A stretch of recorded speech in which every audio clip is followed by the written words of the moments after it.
Hello and welcome to another video by Volleyball Wayfinding. In today's video we are going to be looking at the 5-1 serve-receive formations, also talking about overlap and how to avoid it, as well as how to get from your serve-receive formations into your offensive attack formations. A couple notes I want to make here in these different formations that I'm going to show you. The mustard colored players represent front row players, and the ketchup colored players represent back row players. This is just to help with the visualization and delineating between the different positions. Also in that line of thought, the numbers next to the positions, the middles and the outsides, those numbers again are delineating between the two different outsides on the court, the two different middle positions on the court. I've always gone with the outside hitter 1 following the setter and the middle 1 leading the setter, but obviously that could be different in your gym. Last point is there is no libero shown on the court. If you use one, just substitute them in where you would in the game. So on we go, starting with rotation 1. In rotation 1, the setter is the server, and we move from this rotation, which goes in the order of setter, outside, middle. That's the serving order that I typically use. If that is not what you use, then this video may not work out well for you. So from here, we're going to pull that front row outside hitter back and have them pass in the far right of the try line. They need to stay in front of the setter until the ball is contacted to avoid an overlap. The middle and opposite are stacked to the left, with the opposite to the left of the middle, and to avoid the overlap until the ball is contacted. Once that ball is contacted, we can move into our attack positions here. In this one, the outside is going to hit on the right and the opposite is going to hit on the left. There is a way to avoid this, but that's an alternative serve-receive formation for rotation 1 that I will go over in a different video. On to rotation 2. This sees our outside hitter 1 serving, and in this one we're going to move the setter up to the 10-foot line or just in front of it, inside the court a little ways. Make sure that setter stays between the two back row players, the outside and the middle. The outside, front row outside is going to be pulled back to pass, and they need to stay in front of the back row middle just a little until the ball is contacted.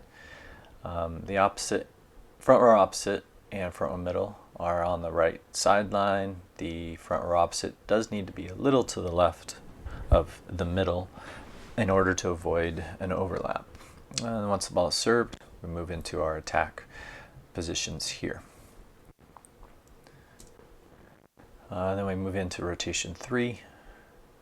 Rotation 3 sees our middle serving, and this is my favorite formation to handle this rotation.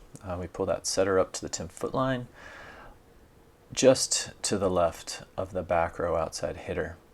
When that ball is served, they can just make a couple steps and get into a good setter home position.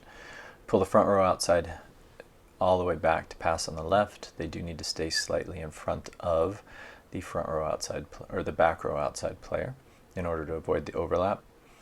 The opposite player is on the right sideline, and the middle is on the left sideline. The middle does need to stay slightly in front of the setter in order to avoid the overlap until the ball is contacted.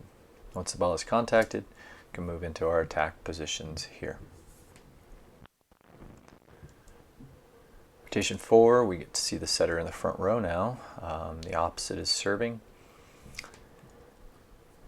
I like to pull the front row outside hitter all the way to the left to pass in the try line. Hide the opposite. The overlap you're worried about there is that the opposite player does need to be further away from the net than the front row outside hitter. We also pull the setter and the middle to the left sideline.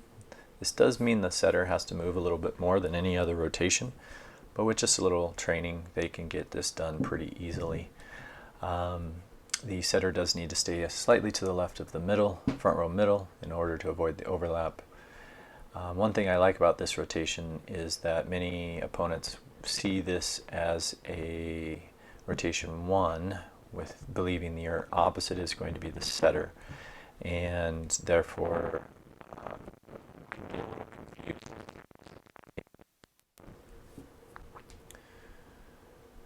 We move from here into our attack positions. Since we only have the two front row attackers, the outside and the middle, we can have that opposite player preparing to hit on the right in the back row. This also allows our setter room and space to be an attacker as well. Moving on to rotation 5. Here we have the outside hitter serving, setter's front row in the middle. Moving into our serve-receive formation. Setters is pretty easy. Just keep them off the net a little bit. We put that front row middle kind of stacked right behind them. They can't overlap or they can't cross each other until the ball is served. I tend to like to have the middle run middle. If you like to have your middle run right side in this rotation, you could do that and just leave them over by the sideline. We have hidden the opposite. They do need to stay between both the other back row players. And that outside hitter is pulled back to pass, and they need to stay slightly in front of the middle in order to avoid overlap. Once the ball is served, we move into our attack positions here, again using that back row opposite as a option in the back row on the right side. Move into rotation 6. Here we have our middle serving, setter is front right.